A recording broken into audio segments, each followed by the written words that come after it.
Assalamu alaikum. So, ladies and gentlemen, it's starting to become more and more obvious who really runs America. So, in case you guys don't know exactly who Son Strickland is, he is a UFC fighter. He is one of the biggest American patriots out there when it comes to the UFC. And he has a message for all of us today. Americans think that they're free. I mean, you didn't really have to be a rocket scientist to kind of find out that you weren't free. I mean, it worked at the beginning. The idea of freedom, the idea of great opportunity, freedom of speech, and all of these things, it worked. You know what I mean? It worked because mainstream media back then was not as commonly available as it is today. Therefore, they had the power to pretty much spew out all the lies and nonsense on the mainstream media, and people will buy into it. This is why the boomers of today can't seem to wake up to the idea that they have been brainwashed, and they're the majority of the people who are literally still voting in the same people who are fucking this country over. With that being said, ladies and gentlemen, Sean Strickland is one of those people who decided to pretty much speak out about the fact that his country has been pretty much taken over by the Israelis. And his voice was pretty much being spread around all over. And this finally caught up to him. And this is the message that he had to say after being banned from the UFC that's going to be taking place at the White House. Sorry, Israel. By the way, we're still gonna go. I'll bring a bullhorn. So what he's gonna do now is do a peaceful protest outside of the White House against his ban, being banned for speaking out against a foreign country. By the way, let's listen. I'm not surprised, but I got the call. I got the call. The UFC higher ups called me, the big names. They said, Sean, I gotta apologize, but you're not Israeli enough to go to UFC 250 Israel edition. Keep in mind, although UFC is owned by majority Zionists, I mean, the company was really started by Dana White, and he is an American. So it's like, it's technically an American company. So it raises an eyebrow as to exactly why the UFC would ban an American from attending an event that's going to be taking place at a White House. So, yeah. The White House didn't clear you. And I'm not really surprised, I'm not really surprised. So, I think moving forward, I would like to just apologize to Israel.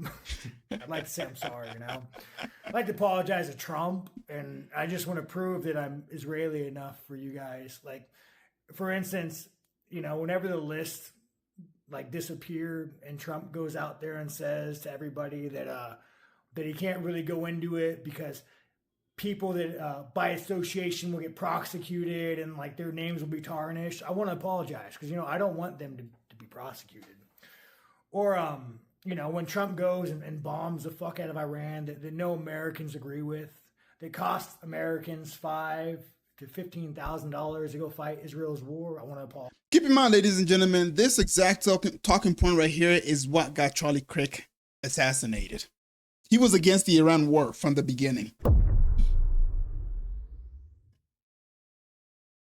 Even though the majority of Americans do not agree with it, the fact that Charlie Kirk was against the Iran war, now he had to go. Apologize. Sorry, I've been a critic of that, My allegiance was apparently in the wrong place, and I just want to apologize. Or when Trump goes out there and says, hey, Trump, your approval ratings are the lowest it's ever been across all demographics. And Trump says, well, you know what? I have a 99% approval rate in Israel.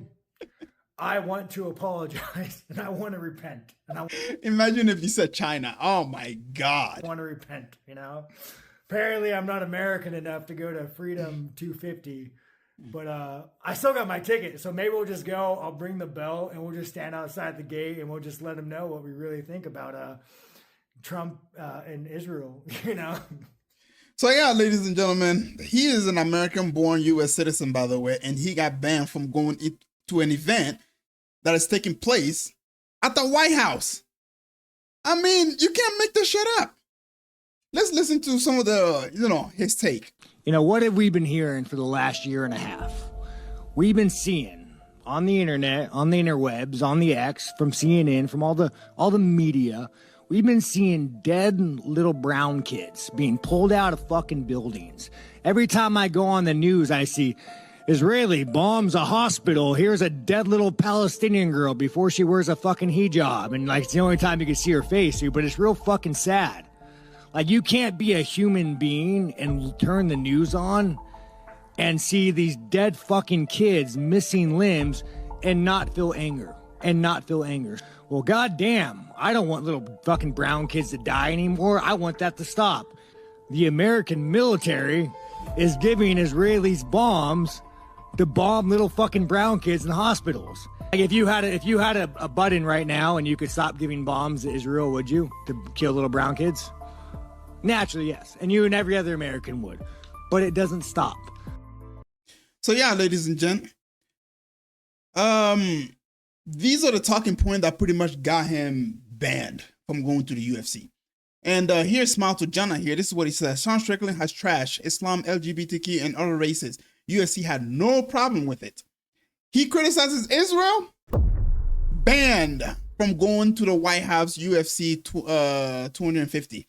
I mean, Americans, I don't know what else to tell you, man. I don't know what else to tell you. What is this? Who am I? So yeah, and here's Bryce Mitchell is one of those people who is also speaking out on the behalf of the good people of the world, right? And he called out the fact that 9/11 did not happen because of Muslim, rather it was because of Israel. And you know, he is those people who's pretty much been woken up by the genocide that's been going on in Palestine. A lot of Americans are in his position. Truth of the matter is, a lot of Americans are in the worldview that Israel is not the greatest ally that has been told us for decades now. This is why Iran literally put out a message saying, hey, Americans, our war is not with you. Our war are with the people who are making the decisions to attack us. This is why Iran said. And Iranians know. They know that America is under a foreign occupation. For some reason, they're on the other side of the planet and they're able to see that from day and night. They are able to see that. But the American people who are here, the boomers especially, for some reason, these people have been so brainwashed that they can seem to understand that, guess what, you freaking retards? The country has been taken over. Everything that you have been told was a lie. But, you know, that's a whole different story for another time. Let's listen to what Bryce Mitchell had to say about Sean Strickland pretty much being banned from going to the UFC. I don't know if he's been banned. I'll have to look into that, but I haven't heard anything about it. Sean Strickland got banned from the White House for talking about Israel. I'm not surprised at all. I mean,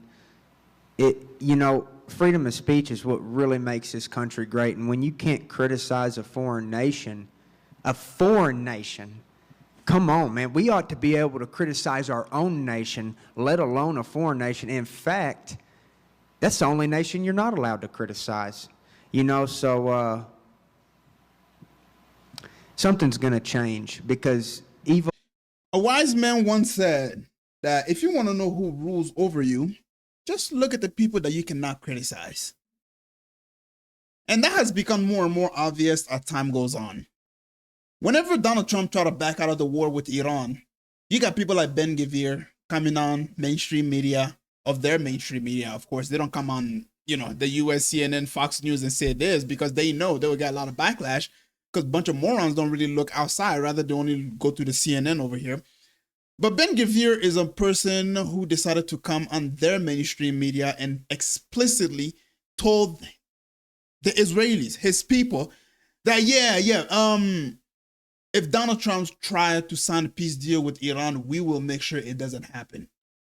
They are literally saying that they will sabotage any peace deal that is going to happen between America and Iran. In conclusion, these monsters are pretty much saying that we do not give a damn about what the American people want. Gas price can hit $100 a gallon. We don't give a shit. All we care about is to make sure that Iran gets, is out of the way.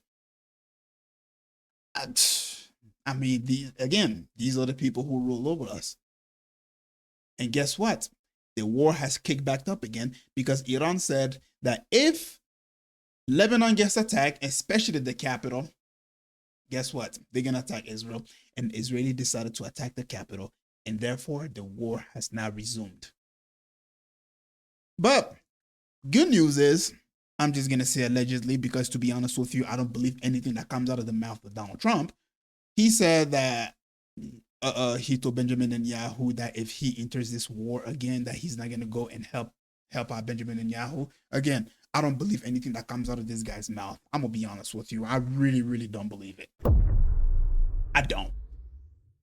So that's all I gotta say, ladies and gentlemen. If you don't know exactly who rules over you, just look at the people that you cannot criticize. With that being said, I'll catch you guys up later. Assalamu alaikum.